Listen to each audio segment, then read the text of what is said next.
Bueno, continuamos, justamente hablábamos ahora de esta herramienta, de esta tecnología que ha conseguido, esta enzima que se ha creado para descomponer el plástico, cómo la inteligencia artificial en este caso está aplicada pues, a un problema enorme que tenemos en el medio ambiente, y precisamente sobre medio ambiente, sobre cambio climático concretamente, es sobre lo que vamos a hablar ahora.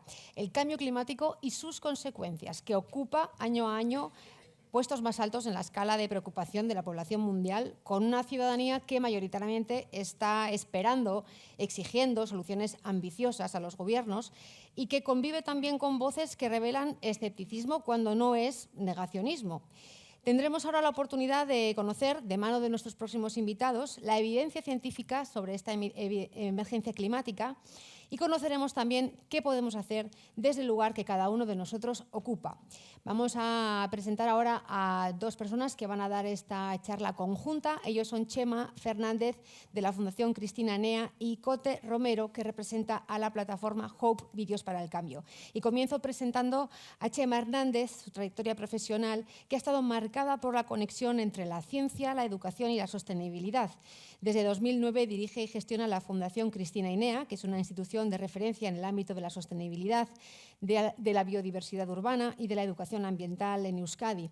Compagina esta labor con la investigación científica y la divulgación, participando en proyectos que promueven una cultura ecológica crítica y transformadora. Por su parte, Cote Romero es activista y profesional del ámbito energético, con la certeza puesta en que las transiciones que debemos abordar precisan el trabajo colaborativo de toda la sociedad. Ha enfocado su actividad en facilitar procesos de transición ecológica ciudadana. Ha tenido un desarrollo profesional que incluye la dirección de ECOO, empresa social española dedicada a la transición energética. Durante 12 años ha estado en la dirección de esta empresa y ha participado en espacios de reflexión y asesoría energética a ayuntamientos, entre otros.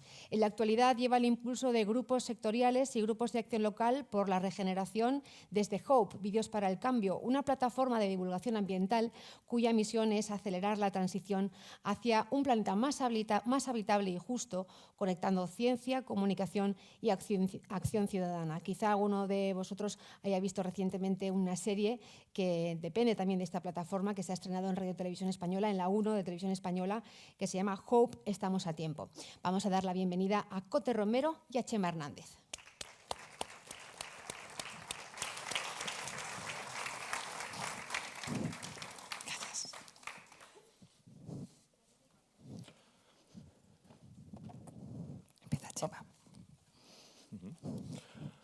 Bueno, Kaixo Unon, hola, buenos días. Muchísimas gracias por darnos esta oportunidad.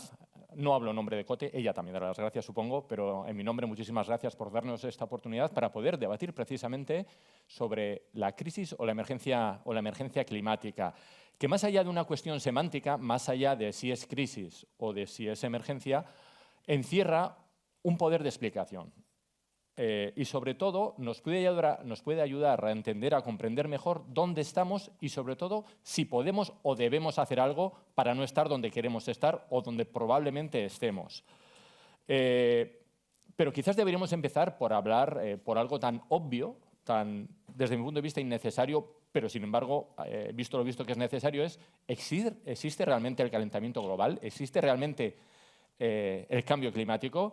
No se dejen engañar por voces como las de estos librepensadores. Si leen el titular de abajo, dice, pues Trump dice que el cambio climático es la mayor estafa de la historia y ataca a la ONU. Bueno, lo de atacar a la ONU, eso no es nuevo.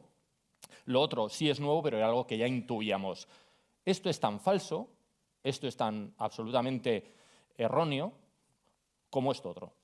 Si alguien no entiende serbio, ahí dice la prueba evidente del cambio climático, la reducción en la ropa interior de las mujeres. Y sin embargo hay más verdad aquí que en el titular anterior de Trump. Esto es una broma, pero lo cierto es que si tenemos y queremos buscar evidencias científicas sobre el cambio climático, lo podemos hacer.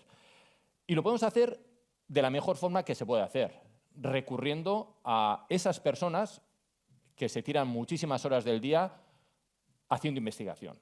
No hablo de una, ni de dos, ni de decenas, ni de centenares, ni de miles. Hay muchísimos cientos de equipos trabajando en diferentes ámbitos de la ciencia recabando datos de forma científica, es decir, de forma que puedan ser constatables y comprobables por el resto de la comunidad científica y por el resto de la humanidad, y ellos nos han dicho que sí, efectivamente existe desde hace un tiempo una variación, un aumento en las temperaturas medias de la atmósfera. No estoy hablando de cambio climático, estoy hablando exclusivamente de calentamiento del aire que nos rodea. Uno puede decir, aquí más, aquí menos, hoy hace frío, ayer hacía calor. No, estoy hablando de temperaturas medias anuales. Y lo que se ha visto es lo que le llaman el hockey stick, el palo de hockey, que es que en los últimos años, en los últimos 100 años, en el último siglo, ha habido un aumento rápido y considerable de las temperaturas medias en la atmósfera. Yo no me creo los científicos. Bueno, no pasa nada, vaya usted a la calle. Puede ir a muchos sitios y probablemente cuando se hable con determinadas personas dirán, jo, pues aquí antes había árboles y ya no los hay, o al contrario, antes esto era un desierto y ahora hay árboles, o antes me bañaba en esta determinada bahía y no había estas especies determinadas y ahora sí las hay. En Internet hay muchísimas fotos en las cuales comparan, por ejemplo, esta de aquí, este es un glaciar, el glaciar Engabrin, está en Noruega, si hay algún noruego en la sala que perdone, disculpe mi pronunciación, pero esto es una foto tomada en 1889 y esta es la misma foto tomada unos cientos de años más tarde. El cambio es evidente. De hecho, el caballero de la camisa de cuadros, el metrosexual se ha colocado en la misma postura que estaba el otro, luego hay las tres jovencitas que se han puesto en medio de la foto, pero en cualquier caso reconocerán las piedras, las rocas, y donde estaba ese glaciar ha desaparecido el manto de hielo. Y donde solamente había piedra ha aparecido un bosque nuevo. No entro a debatir si esto es mejor o peor, si es más bonito o menos bonito. Eso es una cuestión estética o de gustos. Lo que entro a decir es que toda esa masa de hielo congelada en estado sólido que estaba ahí se ha convertido en líquido y por lo tanto se ha puesto a disposición. Y esto se debe al calentamiento. Y ese hielo que estaba en estado sólido y por lo tanto retenido en ese valle se ha convertido en agua líquida que obviamente ha ido cauce abajo y ha llegado al mar, haciendo que se eleve el nivel del mar. Bueno, para los daltónicos, o mejor dicho, para las personas que no se creen y que no tienen ganas de ir a Noruega, también se han inventado formas de comunicar cómo existe el calentamiento, y es dar un color. A cada media anual de temperatura darle un color. Y hemos visto que efectivamente en los últimos años los colores tienden a ser, con este código tan intuitivo, tienden a ser mucho más cálidos, más colorados, rojos, incluso granates. Es otra forma de decir lo mismo. Bien, sí, pero esto del cambio climático ha existido siempre. Escucharán o habrán escuchado cada vez menos, porque les da un poquito de vergüencilla, habrán escuchado decir que, bueno, esto del cambio climático es de toda la vida. Bueno, para eso lo mejor es recurrir a la geología. ¿Hay algún geólogo o geóloga de guardia en la sala? Bueno, no pasa. Yo, pues, afortunadamente, soy geólogo. Esto es como se dice, sorber y soplar a la vez. La geología nos permite, si somos capaces de entender las dinámicas de las rocas, entender cómo han evolucionado los ecosistemas y también las temperaturas. Las rocas dan muchísima información, solo hay que saber entender esos códigos. Y nos dicen que efectivamente, lo ven en la columna de la derecha, de su derecha, efectivamente el clima ha ido modificándose a lo largo de la historia geológica del planeta. Y vemos épocas en las que, por ejemplo, en el Paleoproterozoico, hace unos 2.500 millones de años, la temperatura era muy cool, no de guay, sino de fría, y en otros momentos pues, ha ido aumentando. De hecho, si alguien sube al Pagasarri, que es el monte que está justo aquí encima de Bilbao, podrá acceder al Cretácico superior y, por lo tanto, visitar la Euskadi tropical. Está lleno de corales, de esponjas, de cosas maravillosas, porque durante el Cretácico tuvimos un pico, lo verán ahí arriba en la zona verde, en el Cretaceous, de altas temperaturas. Bien, por lo tanto, es cierto que el planeta ha ido experimentando a lo largo de sus 2.500 millones de años de vida diferentes temperaturas y se deben a fenómenos que pueden ser internos, como por ejemplo la variación, perdón, Cote, que me he puesto delante, la variación en el eje de la Tierra y por lo tanto la cantidad de insolación que llega, pueden deberse a erupciones volcánicas que desprenden gran cantidad de gases que hacen que aumente la temperatura, o pueden deberse a otro tipo de factores, exógenos internos o externos. Me gustaría contarles uno una pequeña historia antigua para que la tengan en cuenta cuando avancemos en el relato. Les presento a unas cosas minúsculas, muy pequeñitas, que se llaman las algas verdeazuladas. Hace unos 2.500 millones de años, en el Paleoproterozoico, 2.500 millones de años, en el Paleoproterozoico, la atmósfera que existía no tenía nada que ver con la actual. Era una atmósfera muy cargada de gases tóxicos, sobre todo metano, sobre todo dióxido de carbono, nitrógeno, cosas repulsivas y que además, de alguna forma, no eran muy aptas para la vida, no había mucha vida. Pero había una serie de algas parduzcas, les llamamos los geólogos, que no suena muy científico, pero algas parduzcas, pero una determinada mutación genética, de forma que apareció un nuevo filum, una nueva familia de algas, que tenían algo modificado, y es que eran capaces de hacer la fotosíntesis. ¿Qué significa eso? Que tenían un pigmento que se llama clorofila, de ahí lo de verde azuladas, que eran capaces de captar el CO2 de la atmósfera y alimentarse de él, y como subproducto emitían un gas que era el oxígeno. Fue maravilloso para ellas, este nuevo filum, porque tenían muchísimo CO2 disponible, empezaron a xurgar, empezaron a absorber este CO2 y obviamente empezaron a proliferar. Pero el resultado fue una contaminación absoluta, la gran primera contaminación en la historia de la vida de la Tierra. Hicieron la atmósfera irrespirable, la llenaron de oxígeno, y a partir de ese momento toda la vida que existía o murió o tuvo que cambiar. La mayoría murió.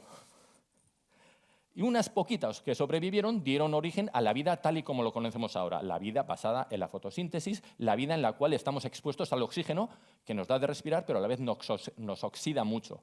Los radicales libres nos atacan, en fin, este tipo de actividades.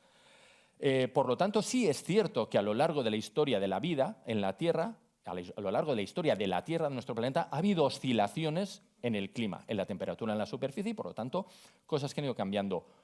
Pero estas oscilaciones se pueden medir y cuantificar en forma de modelos que eran estables y que funcionaban. Y se ha hecho. Si el ser humano no hubiera inventado la revolución industrial, que digo yo que está muy bien, con todo lo que ha conllevado, probablemente no, con mucha certeza, sería la parte de abajo las gráficas de temperatura, más o menos. Es decir, teniendo solamente las aportaciones solares y de CO2 del interior de la Tierra.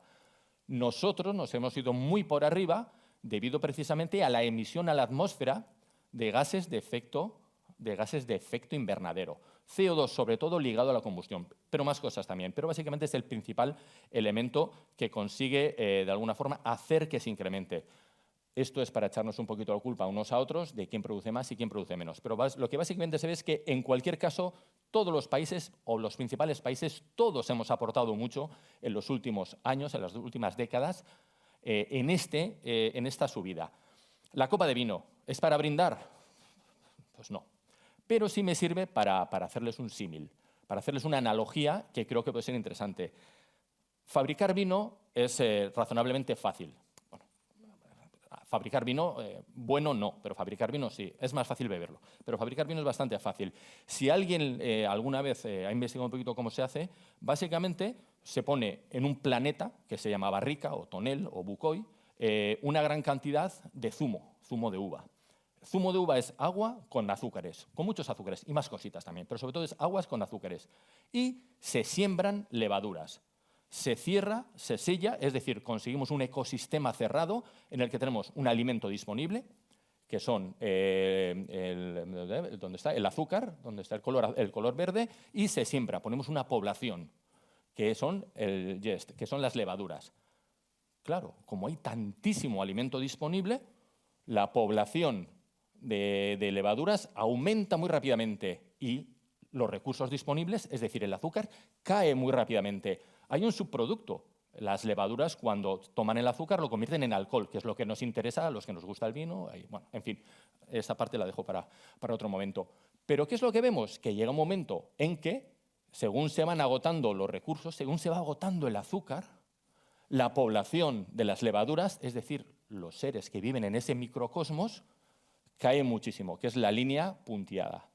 Es decir, tenemos un planeta con recursos finitos, en el que la población los consume muy rápidamente, genera un residuo y se agotan las poblaciones. ¿No les resulta parecido el caso de las algas verde-azuladas? ¿No les resulta parecido el caso de la especie humana con lo que estamos haciendo en un planeta en el cual no vamos a tener nada de fuera, sino que realmente lo que tenemos es lo que tenemos que utilizar y los residuos que generamos se van a quedar con nosotros? Donde pone alcohol pongan caca y donde pone yeast, levaduras, pongan seres humanos, y lo peor es que nos llevamos con nosotros a todos los seres vivos que viven a nuestro alrededor. Bueno, es para asustarnos un poco. De hecho, alguien, hace mucho tiempo, mucha gente se dio cuenta de esto y dijeron, bueno, pero tendremos que frenar esto, tendremos que empezar a hacer algo diferente. Sí, porque en función de la velocidad de frenado, si es pequeñita, pues el cambio climático será aguantable. Si no frenamos nada y además aceleramos, que es lo que proponen determinadas voces de gente no muy sesuda, nos iremos para arriba. Son los modelos del IPCC. Bien, por lo tanto, hay que hacer algo. Comuniquémoselo a la población, digamos a la población qué es lo que podemos hacer. Y a partir de ahí ya empieza la falacia de la comunicación. Bueno, pues unos están a favor y otros están en contra. Traigamos uno de cada. Y lo que estamos mostrando a la población es que, bueno, el 50% de la gente está a favor de que existe el cambio climático y el otro 50% está en contra. Yo pensaba que eso era una cosa de hace 30 o 40 años. No, pero es que hoy en día entras en Internet, en YouTube, en este tipo de plataformas y se ve a los cuñados, en mi barrio le llaman los tolosas también, los que todo lo saben, y que de alguna forma están debatiendo airadamente, el 50% diciendo que existe y el otro 50% diciendo que no existe, cuando realmente los científicos, la comunidad científica, al 99,9%, es decir, el 100%, salvo los que están subvencionados, dicen que existe, y hay pruebas de que existen. Pero es que incluso la población, este es un estudio del año pasado que hizo la ITV, que es la televisión pública vasca, dijo que solamente el 1,6% de la población vasca dice, piensa, cree, opina que el cambio climático no existe. 1,6%. A otra gente pues, le parecerá que es reversible o irreversible. Eso ya es otra cuestión. Pero dicen que realmente no existe. Por lo tanto, si existe el cambio climático y sabemos que existe el cambio climático, es el momento de hacerlo. ¿Y cómo hemos llamado a la acción? Que es un poco, ya lo voy encaminando hacia Cote, que es la que realmente nos va a dar la parte interesante de la charla. Bueno, pues lo hemos intentado de muchas formas a lo largo de estas 5 décadas. Esta imagen nos sonará, le sonará. Se convirtió en esta otra también, todo el mundo dice, oh, el oso polar está perdiendo su hábitat, se está derritiendo el polo norte. Claro, yo ahora, visto con cierta distancia y pasado el tiempo, todo el mundo puede ser muy listo, decimos, no era una buena imagen. ¿Por qué? Porque nos daba a entender que el cambio climático ocurría muy lejos, allá en el polo norte donde no hay casi nadie, y muy lejos en el tiempo también. El cambio climático está ocurriendo ahora, ya y en todas partes. Las consecuencias del cambio climático las vamos a sufrir unos más y otros menos, ya sabemos quién más y quién menos, en todas partes. Y en todas partes ya. Si no, echen para atrás el pensamiento, lo que ha ocurrido este verano, lo que está ocurriendo en Ibiza. Las gotas frías de cuando yo era niño no eran esto. Esto no es una gota fría, esto es otra cosa. Una parte del cambio climático son eso, los climas extremos, la falta de predicción de modelos, el desequilibrio total de la atmósfera, que eso va a llevar desde daños económicos, ecológicos, sociales, con migraciones de personas que ya no pueden vivir, con hambrunas, etcétera, etcétera. Por lo tanto, había que alertar a la población. Los medios de comunicación son los primeros que lo hacen, pero lo hacen a golpe de clickbait, que digo yo, que dice mucha gente. Los expertos alertan de que la crisis climática se agudiza y es irreversible. Último aviso para salvar el planeta. El cambio, o sea, esto es gritarnos y gritarnos. Y eso lo hemos intentado hace 10, 15, 20 años. Y solo llevaba a esto, a la ecoangustia, al catastrofismo, y eso desactiva. Y había mucha gente, y yo lo he visto en estos años de trayectoria, que hacía, pues yo, como Luis XIV, el rey Sol, yo es que ya no puedo hacer más. Detrás de mí el diluvio, o la sequía, o el granizo, o el fuego, lo que sea. Por lo tanto, yo creo que lo que hay que hacer es redirigir el mensaje y activarnos de otra forma, hacer hacia la esperanza, y la esperanza es una palabra que Cote yo creo que va a utilizar sabiamente, la esperanza activa. Esto se puede arreglar, pero no se va a arreglar solo. Necesitamos una cierta implicación, o una gran implicación. Y como hasta aquí llega lo que a mí se me había encomendado, que es contaros que realmente, contaros no, volver a recordaros que el cambio climático existe, que ya nadie lo duda, y si alguien lo duda es porque le interesa mucho para abrir nuevas rutas comerciales, para poder hacer business y negocios, lo que podemos hacer en esta pregunta es, ¿crisis o emergencia climática? En cualquier caso, tenemos ahí un reto de futuro y de presente al que debemos hacer frente. ¿Cómo lo vamos a hacer? Eskerrik asko.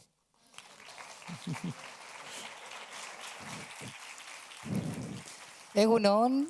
Uy, perdón, qué alto. Yo tengo mucha voz y además la proyecto, disculpad.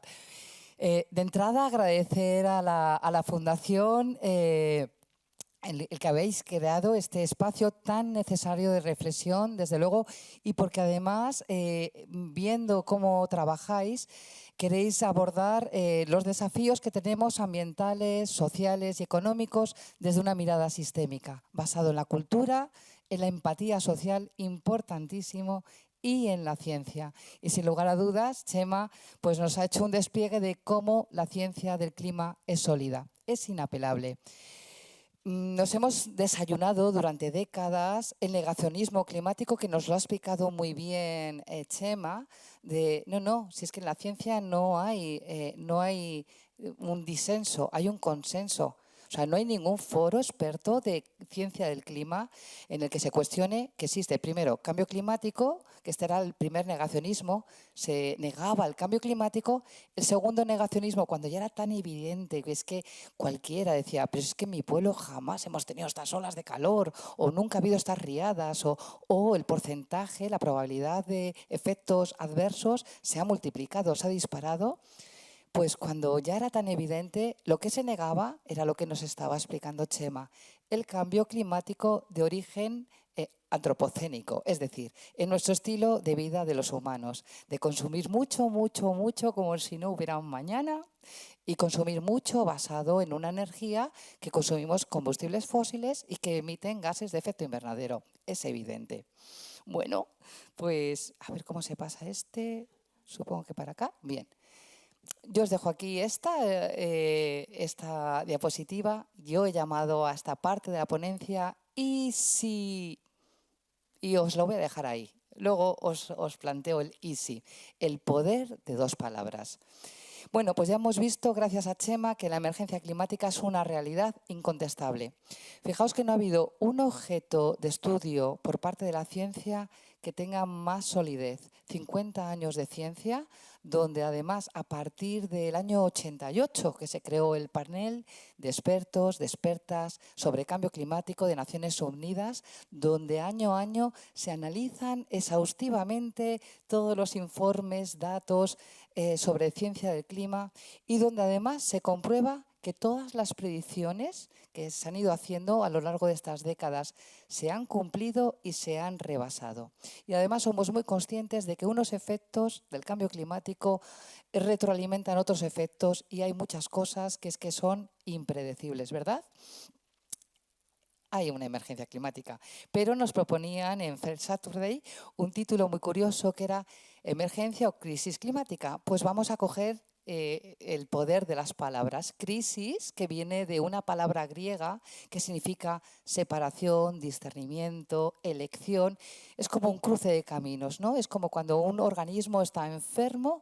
La crisis es en ese momento en el que el organismo o va a cursar la sanación o va a empeorar. Bueno, pues la crisis significa como esta imagen de Matrix, ¿os acordáis? Cuando Morfeo le dice a Neo, tómate la pastilla roja y no ha pasado nada, o no me acuerdo cuál era la roja o la azul, o tómate la otra y toma conciencia, ¿no? Necesitamos esta ciencia del clima sólida que nos diga, las cosas no podemos seguir como si no pasara nada. Es decir, tenemos que actuar. Pero podemos actuar si realmente tuviéramos capacidad de dar respuesta. Pues os voy a hacer un spoiler. Ahora mismo, a nivel global, en todo el mundo, tenemos la capacidad de dar respuesta a la crisis climática en esta generación. Y nos tenemos que preguntar, porque ha habido una gráfica que ha puesto Chema, que quizás se nos ha pasado despistada, que era que cada vez consumíamos más energía y por tanto más emisiones emitíamos de CO2, iban ascendente. Pero seguían ascendente después de que la ciencia, la comunidad científica nos alertara que tendríamos que cambiar este modelo, este estilo de vida. Seguimos consumiendo cada vez más y más combustibles fósiles. Es la pregunta que en cuanto uno empieza a comprender que las bases físicas que sostienen la vida en nuestro planeta están siendo gravemente dañadas y que esto es una ruleta rusa, la pregunta es, ¿por qué no actuamos? Porque es que esto tenemos poco margen de maniobra. Estamos pasando año a año, se están incrementando la inestabilidad en todo el sistema climático. Pues un poco a nivel, un poco macro, ya lo ha tocado Chema, hay unos intereses económicos evidentes que ha habido a lo largo de esta etapa histórica de que actuar frente al cambio climático afectaba pues, a las grandes petroleras, eso es evidente. Y donde ha habido un negacionismo climático financiado por parte de, o sea, en cuanto se veía un estudio que negaba la evidencia científica, uno tiraba del hilo y veía como detrás estaba la financiación de grandes petroleras. Pero justo en el otro lado, algo que está ocurriendo en esta batalla cultural que parece que a nivel social estuviéramos bueno, cuestionándonos cosas que son ciencia, hay un desprecio a la ciencia, también ocurre que hay un purismo en el lado de la transformación en el que si todas las soluciones no son perfectas, y tenemos que aspirar a que sean perfectas, evidentemente, pues no jugamos. Bueno, pues es que no estamos para no jugar. La ventana de oportunidad se está cerrando. Es decir, tenemos un reto de aquí a 5 años, a 2030, a reducir drásticamente nuestras emisiones de CO2. Y esto, que es así, que es ciencia, que no hay mucho más que tirar de información para comprenderlo, a mí lo que sí que me llega es a pensar cuáles son la psicología de la inacción climática, porque todos los que estamos aquí en esta sala y en general las personas que nos rodean tenemos conocimiento suficiente e inteligencia suficiente para entender que es que no podemos salir de esta charla y, bueno, pues nada, me voy hago la comida y sigo con mi vida normal.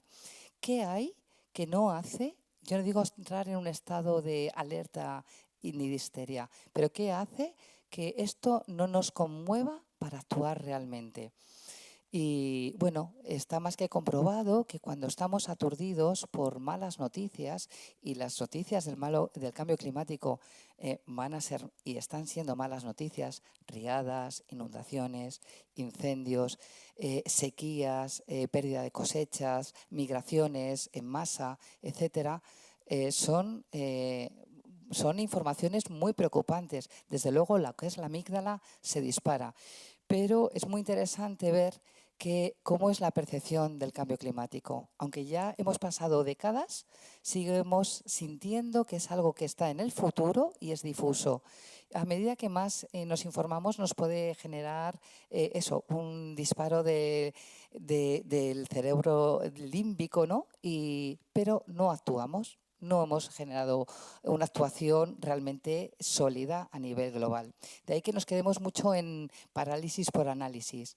También está más que comprobado que cuando estamos muy sometidos a malas noticias, entran los mecanismos de supervivencia en marcha y más que responder, lo que hacemos es reaccionar.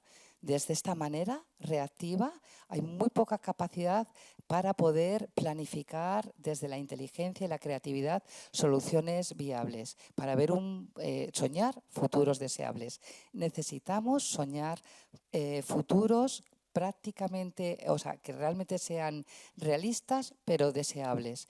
Y desde luego, bueno, pues todos estos mecanismos de malas noticias no van a favorecer que desde ahí actuemos. No hay más que ver que a nivel global no hemos actuado, o sea, no estoy descubriendo nada nuevo.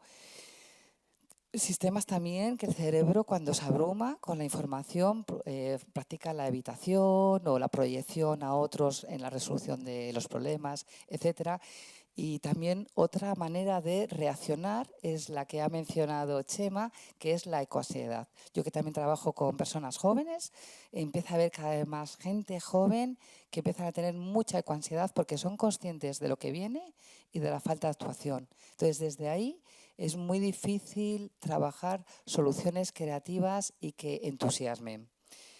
Lo que es evidente, este círculo vicioso, que además suele ir muy encadenado, el disparo de la amígdala, el miedo, la negación, la evitación, la única manera de romper el círculo vicioso de la inacción climática a nivel personal y social es creando nuevas narrativas. A mí sí que esta frase de Einstein me encanta, ¿no? O sea, no se puede solucionar un problema desde el mismo nivel de conciencia que lo ha generado. ¿Qué nivel de conciencia ha generado este problema? Un estilo de vida pues muy apalancado en el individualismo. Yo no sé si os suena, que cuando acabó la economía de guerra de la Segunda Guerra Mundial, el Departamento de Economía de Eisenhower dijeron, joroba, pues nos venía muy bien para activar la economía. ¿Qué podemos hacer para activar la economía de Estados Unidos de nuevo, ya que no hay guerra? Al margen de buscar nuevas guerras, vamos a hacer que el americano medio, su ley de vida, su motivo de vida sea el consumo, que sea una religión. Y lo han conseguido muy bien, no solo para el americano medio, sino para toda la sociedad en general. Y para que vivamos en una cultura de hiperconsumismo, se ha tenido que practicar muy hábilmente el individualismo. Somos sociedades donde la gente está muy sola, donde nos sentimos muy abrumados por problemas que parece que nos superan, y eso genera mucha frustración, insatisfacción permanente. De ahí que sea absolutamente necesario romper estas narrativas. Y yo no sé si alguno de vosotros, os estoy tuteando, habéis visto la serie documental de la que han comentado al principio, Hope, ¿estamos a tiempo? ¿Alguien la ha visto? Levantar la mano, una, dos, unos cuantos. Está en la plataforma de RTV Play y también está en Movistar. Os la recomiendo. Es una pasada. O sea, da un buen rollo increíble. ¿Por qué? Porque el cambio de narrativas no se trata de que empecemos a idear un discurso naif de venga, vamos a conseguirlo. No, no. Vamos a traer soluciones que ya están funcionando en todas partes del mundo. Soluciones que hacen eficaz la respuesta a la crisis climática. Bueno, pues nunca, y esta es la buena noticia, nunca, y esto es desde la ciencia, ha habido pues una apuesta de transformación regenerativa de la economía y de la sociedad más luminosa que la que hay ahora. Es que hay soluciones para todo.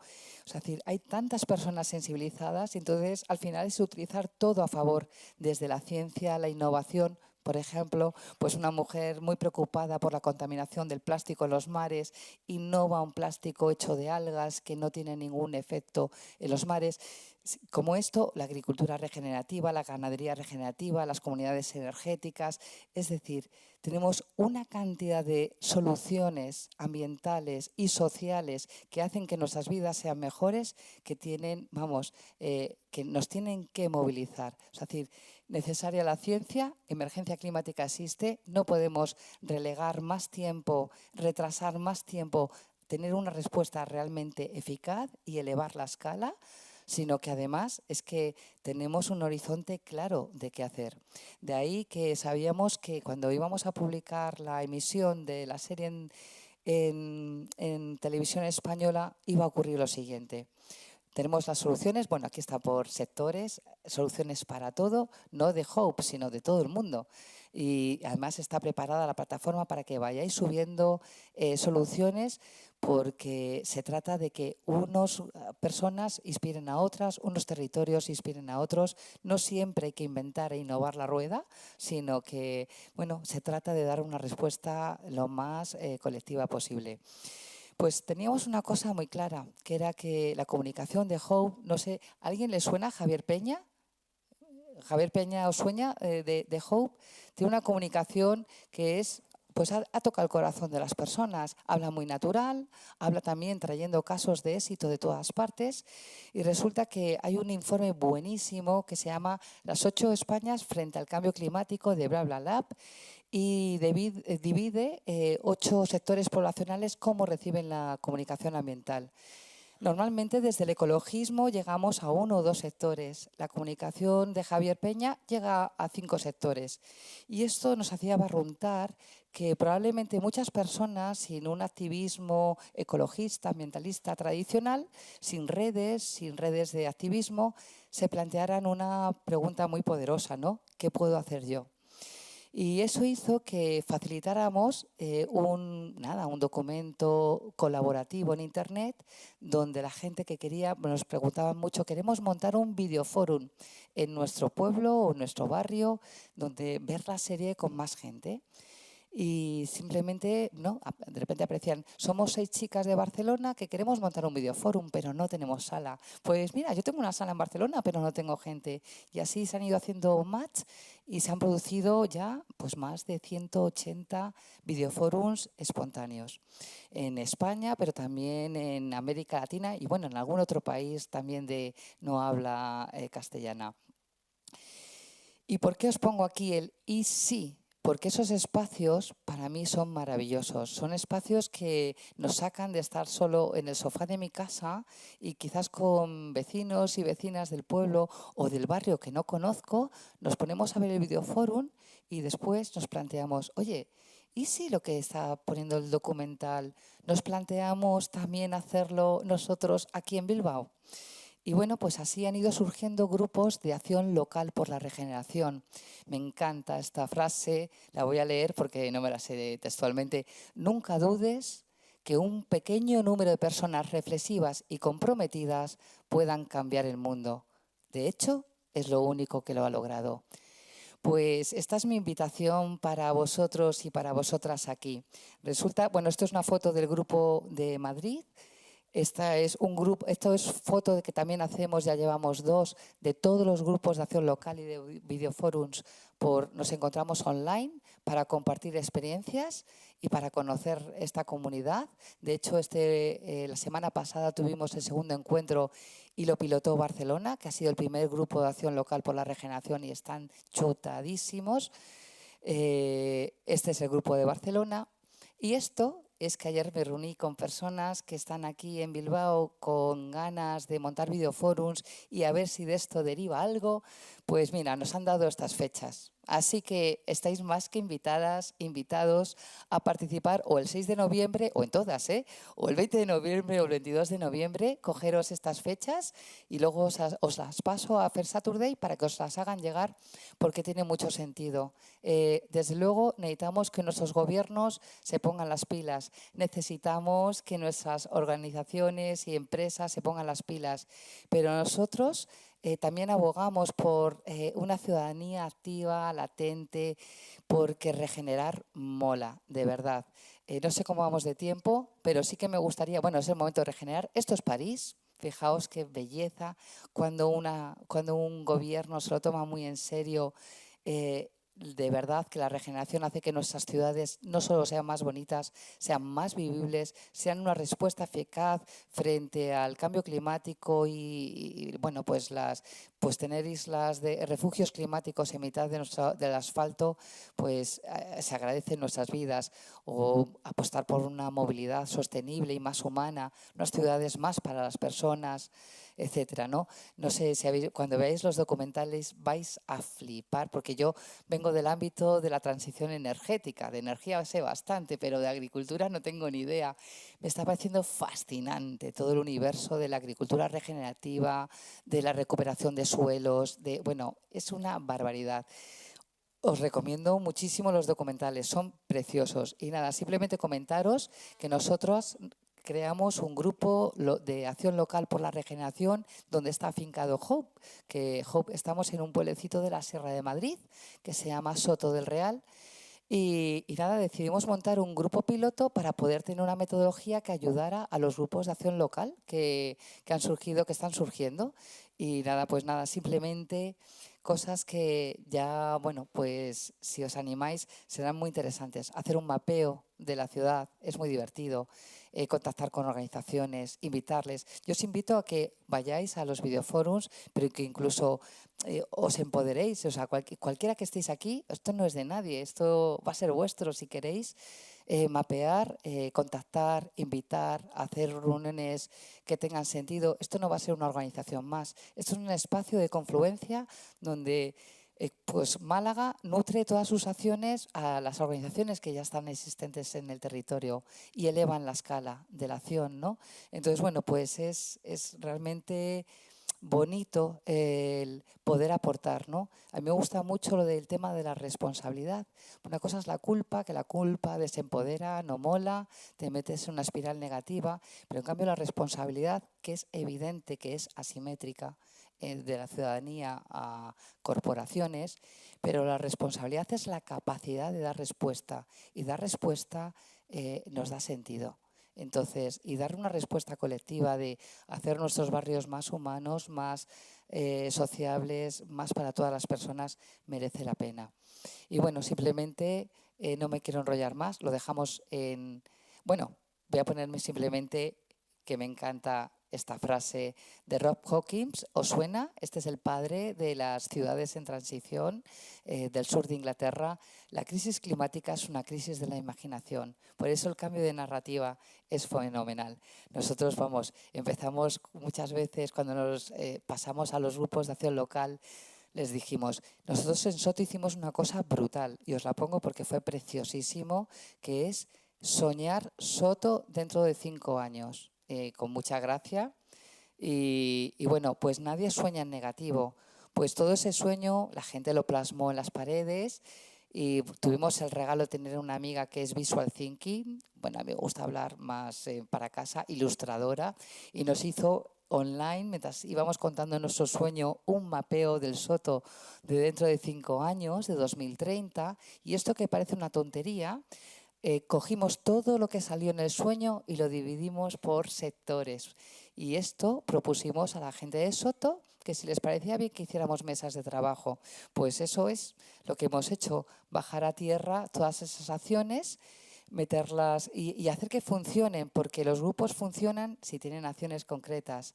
Esto es como una bicicleta. Si pedaleamos, la bicicleta funciona. Si no, nos quedamos en debates estériles. Y bueno, pues trabajando por mesas, meter acciones que sean transformadoras y fáciles. Es decir, hemos elegido en todos los grupos una acción fácil para que nos dé sensación de logro dentro de 3, 4 meses y una acción que quizás sea más exigente en batalla jurídica, en conseguir recursos, etcétera. Y dicho esto, nos hemos puesto a trabajar y comentaros ya, bueno, y reparto de tareas, porque aquí algo que es súper bonito es que todos tenemos algo que aportar.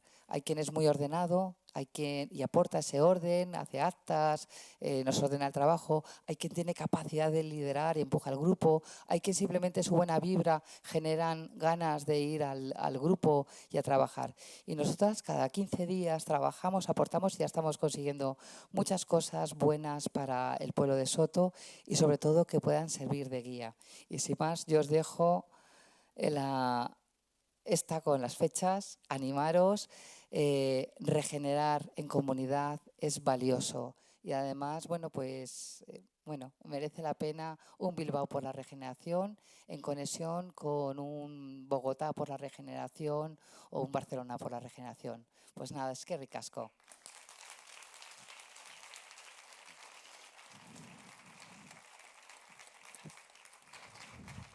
Muchas gracias, Cote, Chema, porque bueno, habéis puesto un poco el marco perfecto para las preguntas, que invito de nuevo al público a que las haga también. Tenemos un poquito tiempo porque tenemos una última ponencia a la que enseguida haremos paso, pero bueno, la verdad que no sé por dónde empezar porque se me agolpan las preguntas en la cabeza, pero diría, por ejemplo, conectando un poco con lo que decía antes Daniel Broncano sobre la orquesta, ¿no? Que él decía que cuando sale una orquesta al escenario lo primero que hace es afinar. Se toca un la y a partir de ahí nos ponemos de acuerdo. Bueno. Esto trasladado pues, a la política sería maravilloso. En la cuestión del cambio climático podríamos decir que ese la es la ciencia, los datos científicos. Pero ¿qué pasa cuando aún los datos científicos, la evidencia científica, se pone en duda?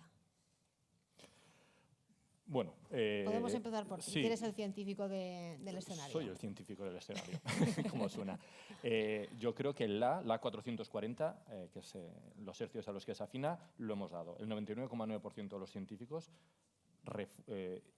dicen sin ninguna duda de que el cambio climático que existe, cuál es la razón y cuáles son los escenarios en diferentes grados de gravedad que vamos a tener ahí. Eso existe. Lo que pasa es que la orquesta tiene diferentes músicos intervinientes, que unos quieren tocar un minuet, otros una sinfonía, otros un ragtime y otros un cha-cha-cha. Me explico. Hay gente que dice, a mí el cambio climático me da muchísimo pavor porque tengo unas zonas de costa en las que sé que se me van a inundar y son las zonas más fértiles. Otros dicen, a mí el cambio climático ni fu ni fa, porque mi IPC es maravillosamente alto y ya pondré refugios climáticos para la ciudadanía y ya importaré lo que tenga que importar. Spoiler, este es Trump. Y hay otros que dicen, bueno, pues yo estoy de acuerdo porque aunque a mí no me va a afectar mucho, allí sí. Y sobre todo, que a mí no me afecte mucho ahora, a las futuras generaciones, a mis hijos o a los hijos, de mis hijas, les va a tocar. Con lo cual, esa orquesta, aunque esté afinada en cuanto a que tiene una partitura y unos instrumentos perfectamente conocedores de cómo funcionan, no están de acuerdo. Dicho de otra forma, los políticos arriman el asco a su sardina o a la sardina que creen que es de la población que les han votado. Y si tienen que primar los combustibles fósiles porque su economía se basa en eso, lo hacen. Y si tienen que primar la lucha brutal contra el cambio climático y la sensibilización porque ven en riesgo sus poblaciones, por ejemplo, por desertificación, hambrunas y, por lo tanto, guerras e inestabilidad, lo harán. Ese es el problema, que cada uno intenta tocar una música diferente en lugar de ver en global que esto es una sinfonía que va a interpretar la orquesta de Tenerife o de donde sea, que es el mundo. Ese es el gran problema, la diferente interpretación de una partitura en base a mis necesidades o mis querencias.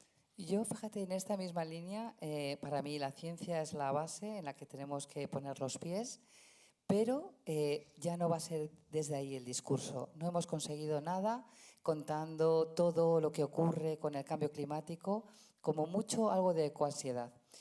¿Qué es lo que está funcionando? Y para mí es emocionante y me encantaría poderos trasladar esa emoción, que es que las alternativas que se están ya poniendo en marcha mejoran nuestra vida a corto plazo. Nadie en París quiere volver al París desde hace 30 años, nadie, porque es más verde, es más humano, es más sostenible, es más amigable. Es decir, las alternativas son mucho mejores. La agricultura regenerativa no se trata de vamos a ser morales y tener además alimentos con más nutrientes. No, no. Es que la agricultura regenerativa de entrada al agricultor le enriquece porque es más productiva y además no tiene que gastar en fitosanitarios y además no se cargan los polinizadores. Es un win, win, win, win.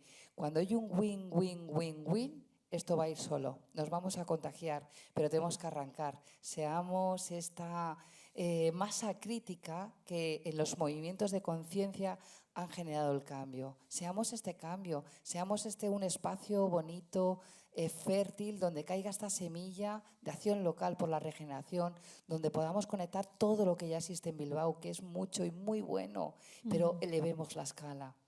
Aquí estás hablando, Cote, de la importancia de la comunicación. Total. Los que seguimos a Hope hemos visto cómo también ha evolucionado, cómo partió pues, de un discurso un poco más tremendista, efectivamente, ¿no? que producía ecoansiedad, ¿no? Y yo tuve oportunidad de charlar con Javier el año pasado en otro foro también de debate de medio ambiente y decía que efectivamente él se había dado cuenta de cómo potenciando la oportunidad que tenemos ante nosotros, el discurso llegaba mucho más lejos. Pero es cierto que en el debate, en los anuncios en televisión, en las campañas que vemos en torno a medio ambiente, a cambio climático, muchas veces se pone el punto de acción en el individuo, cuando realmente estamos viendo cómo los mayores índices de contaminación o de consumo energético, de generación de carbono, etcétera, provienen más bien de la industria. Que no sé si es que estás en desacuerdo, si no puntualizamos ahora mismo. Pero bueno, sí que me gustaría que que nos comentarais un poco pues, el valor que le dais vosotros a la implicación de los gobiernos, que a veces parece que en el escenario y de cara a la comunicación de sus políticas efectivamente están muy de acuerdo y son muy proactivos, pero a la hora de la verdad esas medidas se traducen en acciones muy puntuales y muy lentas. Y eso también podemos llevarlo un poco al foro individual, Claro. en el que todos podemos estar más o menos de acuerdo con que tenemos una sensibilidad hacia la ecología, hacia el cambio climático, hacia una serie de cambios que hay que abordar, pero a la hora de la verdad eso no se da tanto. O sea, nos cuesta el que haya una equiparación entre nuestros valores y nuestro comportamiento, tanto a nivel individual como a nivel público. Sí, bueno, me he revuelto un poco porque me gustaría hacer un matiz. Pero estoy de acuerdo en lo esencial de lo que has dicho y que es relevante. Y mira, ya que aprovecho para revolverme un poco contigo, también cuando Cote, me he puesto en plan polémico, ha dicho en Bilbao. Esto es una acción global. Es decir, el cambio climático es un reto global. Yo entiendo que hay que activar Bilbao porque estamos en Bilbao, pero realmente hay que activar a toda la población de todo el mundo y a la población particular, a la población local, a la población política y a la población industrial. ¿Por qué? Porque realmente cada uno en su escala tiene una labor que hacer, una labor en positivo. Yo pasé la epifanía esa de enfurruñarme con él y decir, mira, pues iba a decir a la mierda, al carajo, todo Pues ya esto. lo has dicho. Ya lo he dicho, al carajo todo esto no merece la pena. Y a partir dice, oh no, pues no, sí merece la pena. Cada uno puede hacer muchas cosas y se hacen desde el punto de vista industrial. Y hay legislación que ya te impide que tu sistema de refrigeración viertan al río. Hay legislación desde el punto de vista del transporte, donde tú ya sabes que tienes que emitir. Hay legislación y eso lo hacen los políticos, porque les presionamos desde abajo, pero lo hacen los políticos. Es decir, la idea es que se actúe en todos los elementos, porque todos somos parte de este gran ecosistema. Y realmente las fábricas no contaminan bastante menos, por lo menos las de este lado del mundo, de lo que lo hacían hace 10 años, 20 años, 30 años, igual que los coches, menos. El problema es que las fábricas no producen para guardarlo, producen porque nosotros demandamos, incitados por la publicidad, por el modelo, lo que sea, pero nosotros demandamos que produzcan. Ellos ganan dinero, pero nosotros consumimos. Es decir, si nosotros dejamos de consumir determinado producto, esa fábrica cierra o se dedica a otra cosa. Si dejamos de decir que queremos comer chirimoyas todo el año, las redes de transporte se paran y realmente quien más emite a día de hoy en el mundo es el transporte de personas y de bienes de consumo, pero de lejos, o sea, una cosa exagerada y tiene que ver con la forma en la que consumimos en este trocico del mundo. Pero China, que es la gran fábrica del mundo, se ha puesto las pilas. Muchísimo más que Europa. Es cierto que venía de abajo y nos ha hecho la goma, como en el ciclismo. Y realmente tiene planes muy, muy, muy ambiciosos y los van a cumplir, porque allí o los cumples o te pasan, bueno, al otro lado. Los van a cumplir porque ven y le han visto ya las orejas al lobo. Perdona. Y perdona. Sí, totalmente de acuerdo con lo que dices. De cara a las organizaciones, también hay que buscar el win-win, porque también las organizaciones van a encontrar que trabajar por la regeneración. Regenerar es reparar lo que está roto, pero es que reparar lo que está roto genera una vida más abundante y más sólida, también para las empresas. Pero incluso a nivel político, yo siempre he tenido llevo en esto muchos años, la experiencia de que nada va a cambiar si no hay una ciudadanía que empuja el cambio. Hay cosas que ojalá las empresas lo hicieran todo fenomenal y los gobiernos mundiales fenomenal, pero buena suerte. O sea, la realidad es que no está habiendo grandes cambios. Entonces, no se trata de, bueno, es que encima al ciudadano nos toca otra vez. No, es que esto mola, de verdad. Yo os invito, veniros, es decir, cuando decía Bilbao, es que yo sí que siento que es piensa local, trabaja local, en tu familia, en tu trabajo, en tu universidad, en tu colegio, pero conéctate.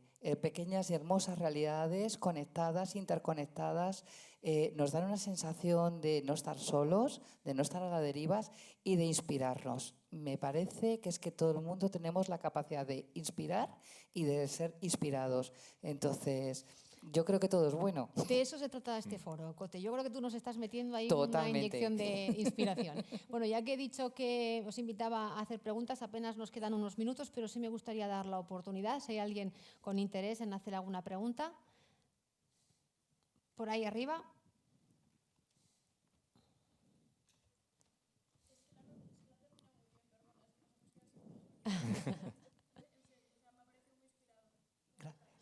Sí. Muchas gracias. Muchas gracias. Sí, adelante. Hola, muy buenas. Bueno, gracias por toda la información que nos estáis dando. Bueno, yo quería hacer simplemente hablando de, yo creo que en este tema cada uno de nosotros tiene una responsabilidad de consumir menos, de como lo queramos llamar. Entonces, yo soy profesora y una vez, hace unos años, planteé a los chavales, tenía una aula de 30 alumnos, y un día les comenté que yo no compraba yogures, que yo hacía los yogures en mi casa. Claro, ellos no sabían lo que era una yogurtera, que ya la llevábamos y demás.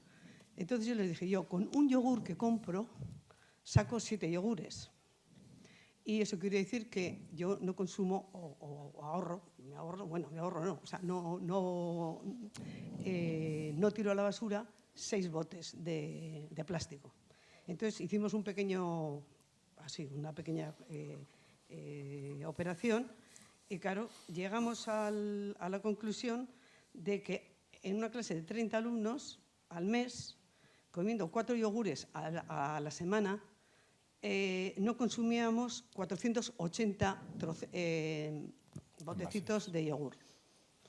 Entonces, yo creo que eso es una reflexión que podemos hacernos simplemente todos ahora mismo. O sea, si en cada uno de nosotros reduce, me da igual, la compra de yogures tal cual, o menos ropa, o otro tipo de cosas, creo que ya estamos aportando un poco al mundo para poder reducir toda esta basura que estamos produciendo. Totalmente de acuerdo. Y además es el valor de sumar lo pequeño. Yo que he trabajado también mucho con niños en escuelas, con un programa de ahorro de agua y energía, es impresionante porque vas midiendo desde la ciencia, constatando cuánto cuesta, cuánto está consumiendo este stand-by o este grifo o esta cisterna que filtra agua, y al final la suma hace que ahorren el 20% de agua y de energía al año. Y es una barbaridad, es decir, es un número muy grande cuando sumas lo pequeño. Sí, yo ya me paso a ese lado. Hasta ahora he sido el crítico que os he hecho ver las maldades del sistema. Realmente nosotros trabajamos en sensibilización ambiental desde Fundación Cristina Enea, tanto en la ciudadanía como en los centros escolares. Y no os podéis imaginar, y no hace falta que os imaginéis, porque Google y la inteligencia artificial os va a decir, la cantidad de pequeñas acciones que en su conjunto, sumadas, generan muchísimos efectos positivos. Los yogures es beber agua del grifo en lugar de agua embotellada. No os podéis imaginar lo que cambia. Si lo hiciera todo el mundo, supongo que el señor de Fonbella o el señor de Betelu no estaría muy contento, igual que el señor de Danone, tampoco con el experimento. La forma en la que significa subir y bajar escaleras en lugar de coger el ascensor cuando no es necesario, la cantidad de pequeños ahorros que unidos a otros pueden generar. Y esto los chavales, y ya los menos chavales que empiezan a ser ya adolescentes, desde que nosotros empezamos a trabajar, lo tienen muy, muy, muy interiorizado, mucho más que nosotros, porque supongo que ellos sí son conscientes de que realmente dentro de, no sé, ¿qué diré yo?, 60 años, 70, cuando nos muramos nosotros, que somos jóvenes todavía, esto va a ser de ellos, esta va a ser su casa, me refiero no al Guggenheim, sino en general a este planeta. Y si ellos no toman la acción de cuidarla y hacer estos pequeños actos, lo que nos da a nosotros, lo que hagamos nosotros, nos va a dar un poco igual, ¿no? En 50 años todos calvos, que dice él. Pero realmente es eso, hay que activarse y no hay por qué hacer grandísimas cosas, si se puede, sí. Pero con hacer pequeñas cosas cotidianamente, insisto, Internet está lleno de pequeños consejos, el cambio por agregación es inmenso y te sientes bien, como dice. ¿Ya veis que me he pasado aquí? Sí. Y perdona, un pequeño matiz. Y yo sí que os voy a invitar a hacer grandes cosas. También. Tenemos poco tiempo. Mirad, en Soto que hay de todo, decía, ¿pero qué se va a hacer en este pueblo que hay? Comunidad energética, huerto comestible, bosque comestible, huerto colectivo, camino seguro al cole, donde padres y madres van con chalecos para que no vayan con el coche al cole los niños en los 3 centros educativos que hay. ¿Qué más se puede hacer? Se eleva la acción. La gente junta pensando cosas para tu localidad, desde una todoteca donde ya no tenemos que comprar 28 taladros, es decir, en la población de, no sé, 6.000 personas, 10.000 personas de Soto, no, que haya taladros donde cojo y lo dejo, o 20.000 cosas que podemos elevar la escala, reducir consumos innecesarios y sobre todo es que nosotros cada 15 días acabamos con un picoteo colectivo y nos lo pasamos bien. Eso que no falte. Regenerar mola, o sea, que sea con un chiquito, ¿no? Bueno, Cote, Chema, muchísimas gracias. Por una parte, por mostrarnos la evidencia científica y por otra parte, por mostrarnos cómo un problema se puede convertir en una preciosa oportunidad. Muchas gracias. Muchas gracias a vosotros.